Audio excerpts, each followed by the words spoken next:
근감소증을 예방하기 위해서 어떤 영양제가 필요한가요? 근감소증에 도움이 되는 영양제는 글루타민하고 칼마디가 있습니다. 글루타민은요, 근육세포에서 단백질 합성을 도와서 근손실을 방지해 줍니다. 그리고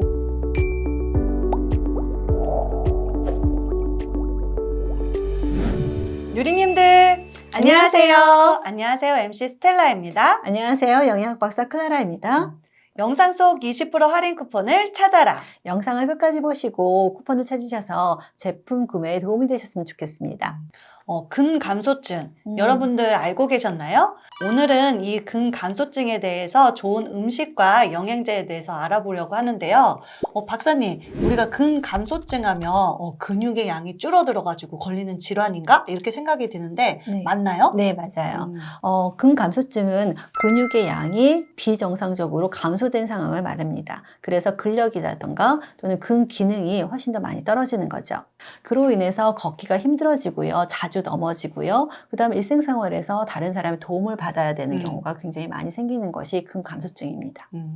박사님, 제가 나이가 많지는 않지만 조금씩 나이를 들다 보니까 하체가 예전에 되게 튼튼했는데 조금씩 이게 좀 사이즈가 줄어드는 것 같아요. 네, 맞아요. 이게 좋긴 하지만 이렇게 다리 같은 데 이렇게 근육이 빠지는 거 보면 저도 근감소증일까요? 나이가 들어가면서 근육이 더 적어지는 거는 벌써 일상적이잖아요.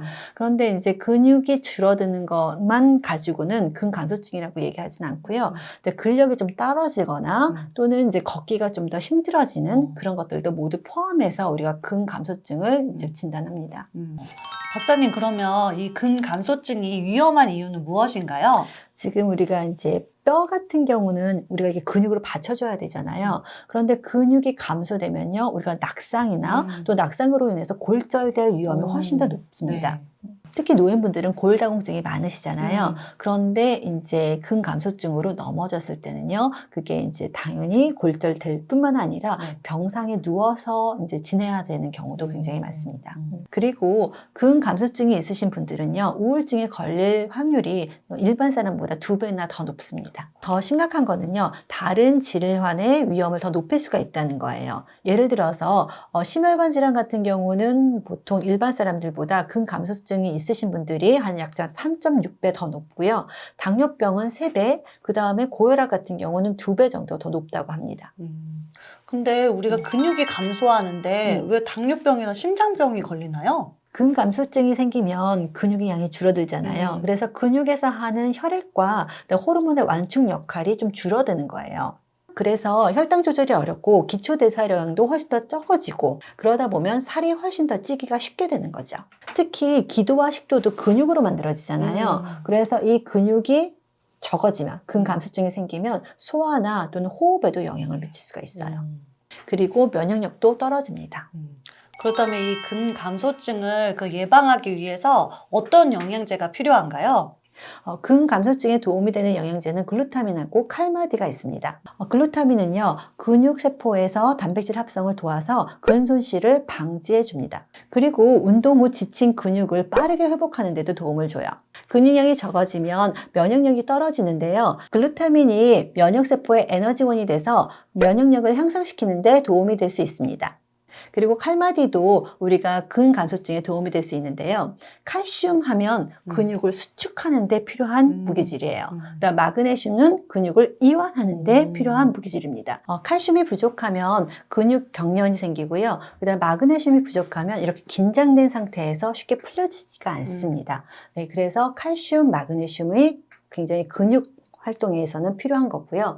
그 다음에 하나 더 있잖아요. 비타민 D. 예, 비타민 D는요, 칼슘을 흡수하는 데 도움을 주죠. 예, 그래서 비타민 D가 없으면 칼슘이 충분하게 흡수되지 못해요. 그리고 비타민 D가 부족하면 뼈뿐만 아니라 근육도 더 약화될 수가 있어요. 그래서 이 글루타민과 함께 칼슘, 마그네슘, 비타민들을 함께 드시는 것이 도움이 될 수 있습니다. 즉, 이 4가지 요소를 같이 먹으면 근육이 생성되고 유지되고 회복되면서 이게 모든 과정에서 시너지 효과를 얻을 수 있다는 거죠? 네, 맞아요. 그렇다면 이렇게 우리가 근감소증의 위험을 낮추려면 근력 운동을 그러면 어느 정도 이상을 해야 되는 거예요? 근감소증 위험을 낮추기 위해서는요, 근력 운동, 우리가 저항성 운동이라고 하는 것을 1년 이상 지속적으로 하셔야 됩니다. 오, 저항성 운동이요? 네, 예. 오. 저항성 운동은 우리가 이제 약간 좀 무거운 걸 들고 이렇게 하는 운동이잖아요. 네. 예를 들어서 헬스장 가면은 이제 바벨이나 덤벨 같은 걸로 해서 이렇게 무게를 주는 운동들, 그런 것들을 저항성 운동이라고 해요. 단백질의 하루 권장 섭취량은요, 체중 1kg당 1g입니다. 그러면 이렇게. 제가 막 50kg다 그러면 50g 먹으면 되는 거예요? 네, 맞아요. 단백질이 우리 몸에 굉장히 도움이 되지만 과도하게 섭취하는 것이 문제가 돼요. 왜냐하면 신장에 굉장히 무리가 될 수 있기 때문에 과도한 단백질 섭취는 자제해 주시면 좋겠습니다.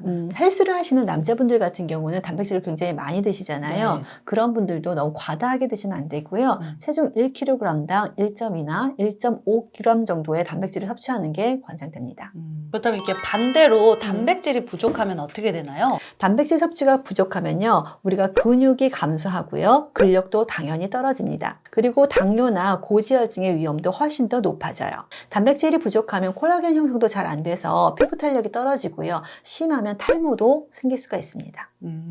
근데 박사님, 우리가 이게 아무래도 이제 한국 사람이다 보니까 네. 식단을 보면 뭐 쌀밥이라든지 국 이렇게 나물 종류를 많이 먹잖아요. 그쵸. 그러다 보니까 이렇게 충분한 단백질 섭취를 못 하고 있는 것 같아요. 네, 맞아요. 식사하실 때는요, 단백질 함량이 풍부한 음식을 선택하시는 게 좋습니다. 그런데 단백질의 품질은요, 우리가 필수 아미노산의 비율과 함량에 따라서 달라지기 때문에 그것을 꼭 확인하시는 게 좋습니다. 그래서 필수 아미노산이 많이 함유된 식품을 드시는 것이 중요합니다. 이게 필수 아미노산이 높은 음식은 그럼 어떤 것들이 있나요? 필수 아미노산이 높은 거는 동물성 식품이 굉장히 많아요. 그래서 우리가 고기나 달걀이나 뭐 우유 같은 것들은 9가지 필수 아미노산을 다 가지고 있습니다.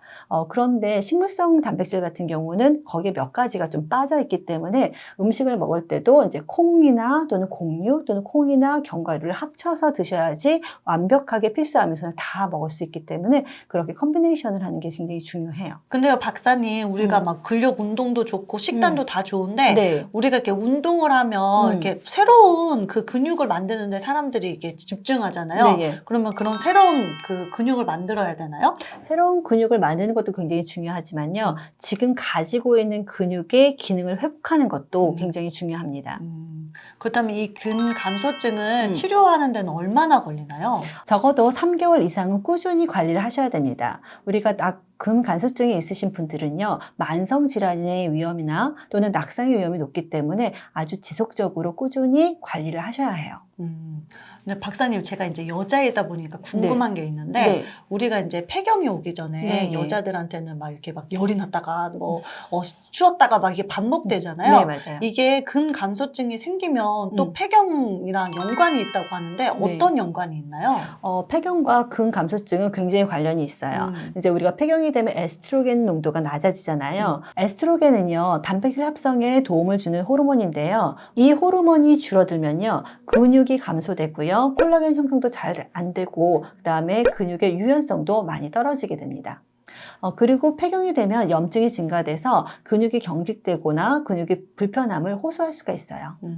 박사님, 우리가 보통 이렇게 하체를 보고 이렇게 부실하면 네. 근감소증인가? 이렇게 생각이 들잖아요. 네. 그래서 제가 이제 여자이다 보니까 어느 정도 이게 센치가 돼야 근감소증이라고 의심을 하나요? 연구 결과에 따르면요, 한국인 노인의 종아리 둘레가 32cm 미만일 때 우리가 근감소증이라고 얘기할 수가 있습니다. 그런데 이제 그걸 할 때마다 이렇게 다 재기는 힘들잖아요. 그렇죠. 네. 그래서 보통 이렇게 핑거링 테스트를 많이 해요. 이렇게 엄지와 검지를 이렇게 딱 맞닿고요. 그 다음에 내 다리 이제 종아리에다가 이제 한번 이렇게 둘러보시는 거예요. 그런데 이제 보통은 근육이 많아서 이렇게 좀 벌어지는데 네. 이게 충분히 안겨지면 근감소증의 위험이 있다고 생각하시면 됩니다. 그리고 정확한 검진을 위해서는 전문의하고 함께 상담을 해보시는 게 좋죠. 저는 이렇게 꽉 차는 거 보니까 아직 근감소증은 아닌가 봐요. 이게 벌어져요. 그러니까 벌어져서 안 돼요. 안 돼? 그러면 좋죠. 네. 튼튼한 것 같아요. 네, 튼튼한 거예요. 네. 이렇듯이 많은 분들이 이렇게 뭐 60세 이후에 근감소증이 걸린다고 생각하는데 네. 이렇게 나이와 상관없이 이렇게 젊은 분들도 근감소증이 생길 수 있습니다. 네, 맞아요. 평상시에 건강관리를 잘 하시고요. 그리고 운동을 꾸준히 하셔서 근육 감소를 좀 막으셨으면 좋겠습니다. 그리고 다음 시간에는요, 우리 잇몸 건강에 도움이 되는 영양제에 대해서 알아보려고 해요. 궁금하신 누님들은 우리 다음 시간에 만나요. 안녕!